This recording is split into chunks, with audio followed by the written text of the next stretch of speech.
Thank God it's Friday. We are gradually coming to the end of the week. In another 2-3 hours for us here, it will be the end of the week on Breakfast Central. But thank you so much for starting the week with us and for wrapping up the week with us as well. We have so many big stories we're looking at this morning. I am Olive MOD. And I'm Joe Hanson, welcoming you to Breakfast Central. 3 hours of nothing more than the latest, the biggest, and of course, incisive stories.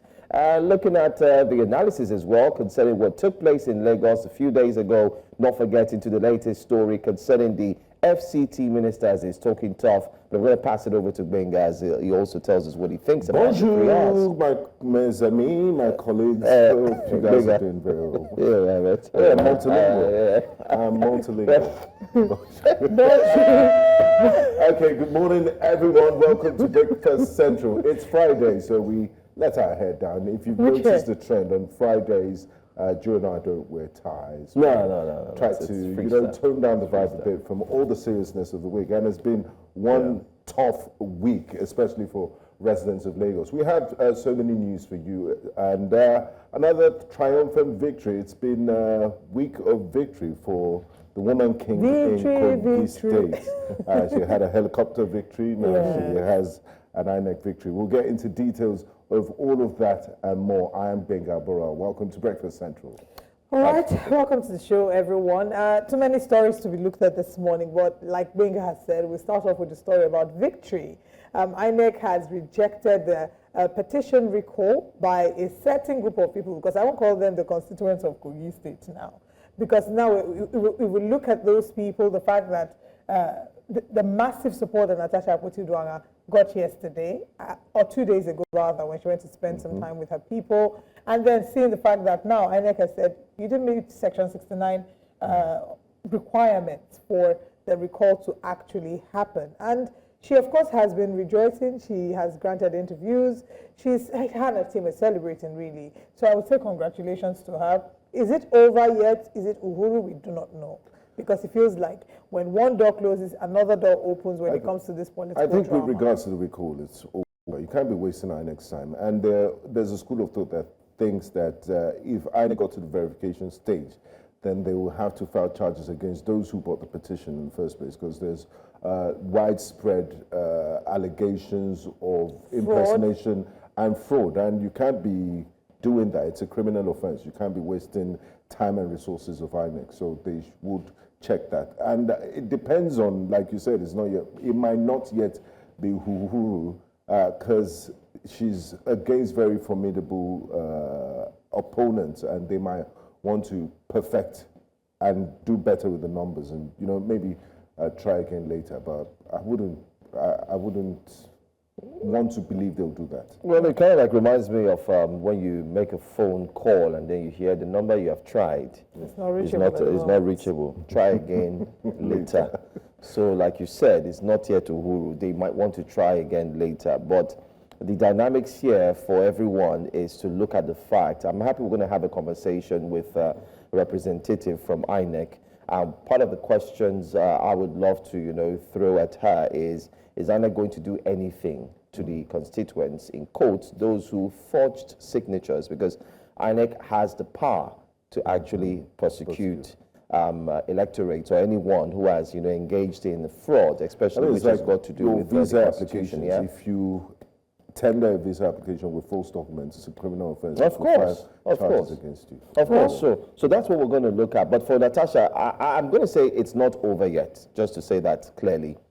This political wrangle will continue, especially with what a legal advisor had said, that she shouldn't have mentioned names when she was there in our constituent, or talking about. But she says that she has very strong proof. Exactly. You saw her interview last night. Yeah. In line with that, she also released a statement yesterday as well that she would soon prove the allegation, that she has it, and she would soon prove. The Senate President, that she hears that he wants to sue her.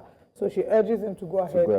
I mean, when you speak like that as a lawyer, and she also said as a reasonable human being, that means she's done her homework. She's very confident in the evidence she has. And we spoke to Kingsley Fanwo yesterday, the Information Commissioner of Kogi State. He doesn't seem like he's extending an olive branch.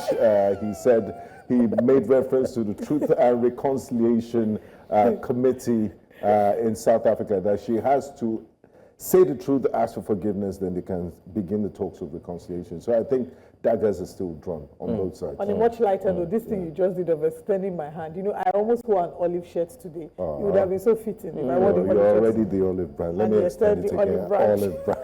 But well, for now, the recall conversations have been put on pause. But there's still other angles, like we mentioned earlier, because she's made really strong allegations against the Senate President, the governor of Kogi State, and the ex-governor of Kogi State. And these allegations might need to be proved in court. So we'll be following up with the story and bringing update. But for now, I think she can sit back, relax, grab a cup of coffee and just, you know, let her hair down. Yeah. Because it's been back to back for her. Yeah. But let's move on to this next story, looking at Lagos. Seeing as we came here yesterday and started the show with anger and vexation, we were complaining bitterly. We demanded a video apology from all the parties involved, the Lagos State government, the federal government, the deputy director that put out that press statement. We demanded apologies from all of them. And we are glad to say that they have apologized. At least two have apologized. The federal government has apologized. The state government has apologized. It means they're very responsive to citizens' call. They also watch Breakfast Central. We need to add that because they were very vocal about it. And nobody should go through that experience again. I can imagine how both of you were traumatized. Hunger, discomfort, pressed to answer the call of nature, and so many other things. Waste of time. And that you made it to work yesterday. It took my respect. My respect for you guys was already. Thank you. We appreciate that. We appreciate that. But there seems to be controversy even in the apology. We're going to take a look at the apology that was made by the governor of Lagos State, Governor Babajide Sanwo-Olu. He actually went to the site where the construction was, taking place, and he had a lot to say. But let's take a look at what he had to say. In some part of the area for just a couple of weeks, and be able to plan your journey time and be able to see what are the alternatives you can bring about, ensure that you can communicate, you can do work from home, work remotely, just to ease the traffic and just to ease all of us coming out. If you don't need to come out at 7 o'clock, wait till 10 o'clock. Let the people that need to come out at 7 o'clock or 8 o'clock, let them come out. You defer your time 2-3 hours, so they can see that even the approach from Marina to Victoria Island is free. There's no, on the counter on this bridge, there's no movement at all. We're also thinking of another alternative. Can we do a counter flow from here? We're looking at that, but it also needs a lot of excavation. We are going to break a lot of things, and we don't know if that also will be fully effective, but we will consider that in the next 1 or 2 days and see the effect of a counter flow. Well, with all due respect to my brother, my friend, the Honorable Minister, we are the ones on ground right here, and you can see for yourself. It's not about name mention or blame game or anything. We are in the same government, and we know that the intendment are good intentions. Like I keep saying, it is because there is a disaster for over 3 years. If you have a contract for over 3 years and you've not been able to fully implement the thing, if anything happens, you will be one of the people that will say that, why did you not take this difficult decision? Everybody wants a bridge. Nobody wants it in front of his house. That's always a, but if you take a decision that we need to build a bridge, we have to build a bridge, irrespective of if it's in front of your house. That's the solution. You come in here, you're seeing that they've started in the past 2-3 days. They've done a lot of excavation. In fact, we're looking at water right underneath. So even for them to attempt to want to bring that back, it will take 2 weeks. To man and lady, I want to ask you guys, what changed? Why did the situation improve yesterday? Yesterday, there was no traffic when we were going back. This morning, the road looked very smooth. I think what happened yesterday was that Nigerians were tired. A lot of persons, I know at least about 2 to 3 persons who had, called their offices and said, listen, I just need to take a day off. And they said, that's fine, you could take the day off. I think if you calculate that in numbers, you might say the mindset of people is, I don't want to go through this anymore. Let me just stay back. That possibly that's one. I definitely agree with you in that a number of people didn't go to work yesterday. Many people also didn't drive because you're thinking to yourself, if I'm going to be stuck in this traffic with my fuel, I don't want to experience this again. So that might have been one angle. The other angle, of course, would be that there were now more people who were road safety officials who were then apportioned to different parts of the state to ensure that traffic is sort of being properly managed. Because yesterday I saw a number of road safety officials and even policemen that were directing traffic. This was something that we did not even see even one road safety person on the day of this menace. Yeah. So I think that these may have been some of the positive steps in the right direction. And even maybe the news, I don't know if the fake news of the bridge being quote unquote opened may have impacted. I don't know if that may have impacted. I agree. Another thing we should look at is in that statement, the governor had made it clear that he was on ground and he's the one who experienced what took place, especially in the state. At that time, while he was making that statement, the Minister of Works was not around, but we do hear that he had to fly in immediately. On the orders of Mr. President. Exactly, on the orders, like he said, and then there was a counter reaction to what the governor had said. Another thing people are taking seriously with a pinch of annoyance is the fact that the governor also mentioned in that video we just saw that you don't need to come out early. You can take turns. If you have nothing to do, but we all know this is Lagos. If you have to be in Ikeja, like have to be at work. You think people really want to spend money, buy expensive petrol to move out if they don't have any business? Yes. So I think it's more of also pushing for people to work from home, which is sort of what we have said. So can we do this show from home? That'd be great. I have a nice corner in my living room. We're very special. We're broadcasters. No, please. I don't mind. I don't understand. A nice corner. Are you for my living room? Do you have all this expensive equipment in your house? I have. Ring lights gadgets and black magic. I mean, Nigerians can enjoy my conversation as I follow, and our guests, we can decide to do a little virtual. What happens to our producers? Our producers will produce from home. They'll produce from home. Okay. Then all of us will make sure that you either have your spouses or your assistants. We are trying to implement the governors. Lakume and Amazing will be in the store as the MCR or in the kitchen. Well, but the good news so far is the roads have been free as at the last reports that we have. We don't know what today will look like. We don't know yet. So let's hope. We don't know yet. Today is as free as yesterday the counterclaims. The counterclaims now comes to the front. I'm sure let's take a look at this. If we're to do this properly, there will be a different kind of method statement would have deployed and wouldn't have necessitated to total closure. And even if we're going to close, we would have done it in such a way that we take 3 days, Friday, Saturday, Sunday, and then we would have put in place the remedial work that will be necessary. So what we are doing now is to restore the bridge temporarily within the next 3 days. By Sunday, this place will be totally open. And then after 2 weeks, we will look at the settlement. And then we will take out 3 days to put the permanent structure. That is what we're going to do. Well, some good news Sunday. There. Yes. So what happened to the 2 months? So that's what we are saying. Is it Sunday or is it going to be the next 2 months?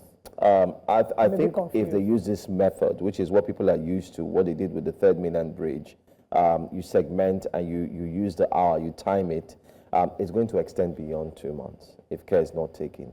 But I like the fact that both the federal and the state have come together to speak, even though there's also a part of that video where the minister had said that usually you don't just open, you don't work like this. In other words, he threw Lagos State in codes under the bus by saying that he wasn't aware. How convenient and so on. Is it? I mean, that video, I know we have that video though. Works is not aware of major repair like this.